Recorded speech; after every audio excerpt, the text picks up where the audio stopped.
In the forgotten kingdom of Haedam, where black mountains cut into silver skies and spirits were said to walk between the pines after dusk, there lived a girl named Seo Hae-rin. She was born in Myingwal, a quiet farming village wrapped in river mist and plum blossoms. Her family was not rich enough to matter in the capital, but not poor enough to be ignored. Her father, Seo Juntae, was a scholar who copied official records for noble houses, ink-stained, careful, invisible work. Her mother, Han Yeo-jin, was known for discipline and quiet grace, a woman who believed survival came from obedience. They taught Hae-rin the same truth every child in Haedam learned. Power decides who gets to call themselves innocent. But Hae-rin did not listen. She climbed rooftops instead of learning embroidery. She ran through rice fields when she was meant to bow in practice halls. She laughed when she was scolded. One evening, her mother gently brushed her tangled hair and said, "Listen carefully, Hae-rin. A woman who cannot protect herself will one day be destroyed by the world." Hae-rin only smiled. At 11 years old, she still believed the world could be survived with courage. That belief lasted until spring, until Lord Jayan Sukmin arrived in Myingwal. Lord Jayan Sukmin first arrived in Myingwal during the Spring Lantern Festival. At the time, Seo Hae-rin was still small enough to run barefoot through rice fields without worrying about the world. The festival transformed the village every year. Golden lanterns floated above narrow streets. Musicians filled the night air with drums and flutes. Plum blossom petals drifted across the river beneath silver moonlight. That was the night Hae-rin first saw him. A boy dressed in elegant silver robes riding beside a noble procession from the capital. Even then, Sukmin carried himself differently from everyone else. Calm. Proud. Untouchable. The village girls whispered endlessly about him. But Hae-rin only stared because he looked like someone from another world. To her surprise, Sukmin noticed her too. Not because she bowed properly. Not because she acted elegant. But because she didn't seem impressed by him at all. "You climbed onto a rooftop just to watch the festival?" he asked her later that evening beside the river. Hae-rin shrugged carelessly. "The rooftops have the best view." For the first time in years. Sukmin laughed genuinely. And after that spring, he returned every year. At first, the visits felt innocent. Whenever the Lantern Festival arrived, Hae-rin would secretly search the crowds for silver robes. And every year, he came back. As the seasons passed, the two grew closer beneath glowing lanterns and willow trees. Sukmin brought gifts from the capital. Sweet rice cakes wrapped in silk. Small perfume oils. Hair ribbons. Beautiful carved trinkets Hae-rin had never seen before. He told her stories about the capital city. About palace celebrations. About noble banquets. About a world far larger than Myingwal. And Hae-rin listened to every word. She began waiting for spring more than anything else. Over time, the village changed around them. The playful little girl who once climbed rooftops slowly grew into a graceful young woman. And Sukmin changed too. At first, the changes were subtle. He smiled less. His silences became longer. Sometimes his eyes lingered on her in ways that made her strangely nervous. But whenever doubt appeared, he buried it beneath kindness. A soft voice. A gentle touch. A gift from the capital. And Hae-rin, who had spent years believing he cared for her, always trusted him again. By the 5th year, their secret meetings beneath the willow trees no longer felt childish.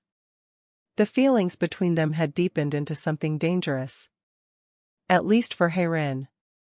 That spring, Sukmin arrived alone. No noble attendants. No family escort. Only him. And for the first time, he asked Hae-rin to leave the village with him for the evening. "There's somewhere beautiful I want to show you," he said softly. Hae-rin followed him beyond the hills. Past the river. Past the lanterns. Deep into the silent forest. Until they reached an abandoned pavilion hidden beneath the trees. Moonlight spilled through the broken wooden roof. Cold wind moved through torn silk curtains. And suddenly, everything felt wrong. Sukmin stepped closer. Too close. The warmth in his expression had changed into something unfamiliar. Something possessive. Something hungry. Hae-rin's stomach tightened with fear. When she tried to step back, he grabbed her wrist. The world shattered instantly. All those years. All those meetings. All those promises. Lies. Hae-rin fought him desperately. Tears filled her eyes as panic overtook her body. Then she escaped. She ran barefoot through the forest while branches tore against her skin. Her breathing broke into sobs. Her vision blurred from terror. She did not stop running until she reached home. Han Yeo-jin opened the door and froze in horror. Hae-rin collapsed trembling into her mother's arms. And for the first time in her life, Seo Juntae looked at his daughter and realized goodness alone could not protect a family from powerful men. Juntae did what honest men always do. He went to the law. He reported Lord Jian Sukmin to the magistrates. At first, it seemed justice might still exist. Because other voices appeared. A merchant's daughter. A servant from the capital. A noble girl whose family could not silence her. Each told the same story. Sukmin was not just a man. He was a pattern. A system. A rot protected by wealth. The case spread across Haedam like fire through dry reeds. But Sukmin's family did not defend him. They erased the truth. His father, Lord Jian Mucheol, did not need to argue in court. He owned the court. Within days, everything turned.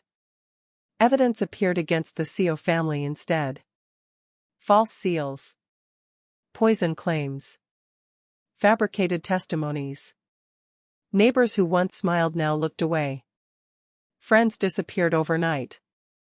And justice, when it finally arrived, did not come as judgment. It came as punishment. Juntae was arrested for forging royal documents. Yeo-jin was accused of poisoning a noble household. And Hae-rin was removed from the record entirely.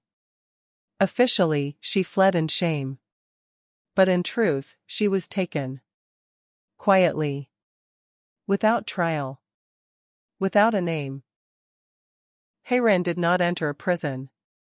She entered forgetting. A rotting woodshed behind the giant estate became her world. No windows. No daylight. No calendar of time. Only footsteps above her head. Chains when they remembered her. And Sukmin's shadow when he was bored. At first, she cried until her throat broke. Then she prayed until her voice disappeared.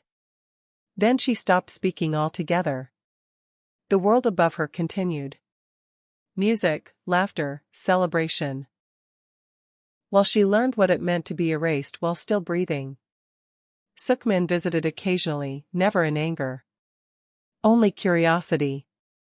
Like she was something damaged he had not finished studying. But even cruelty grows tired. One night, he looked at her through the cracked wood and said, "She's become useless." He turned to his guards. "Burn it." Hae-rin did not understand immediately. Then the oil came. And she finally understood what she had become. A thing that could be discarded. They dragged her into the forest. An abandoned hunter's hut waited beneath dead trees. Oil soaked the floor. The guards did not speak. They did not hesitate. They had done this before. Hae-rin screamed for her mother until her voice broke into ash. Then the fire was lit. At first, there was only heat. Then sound. Then loss. Wood exploded. Smoke swallowed the sky. Skin split like paper. And inside the burning world, something answered her. Not a voice. Not a god. Something older. Something that did not belong to mercy. When dawn came, the hut was gone. So was everything human. Hae-rin crawled from ash into broken earth.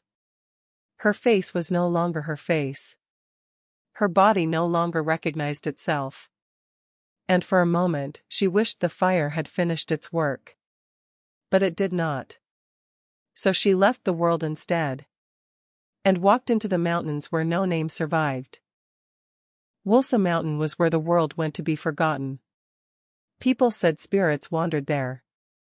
People said travelers never returned. People said even the wind carried warnings. Hae-rin became one of those warnings. She survived on roots and bitter herbs. On instinct. On refusal. Winter tried to bury her. Fever tried to claim her. Wolves circled her cave and left when they saw her face. Because even nature recoiled. And that rejection became something inside her. Not grief. Not sadness. Decision.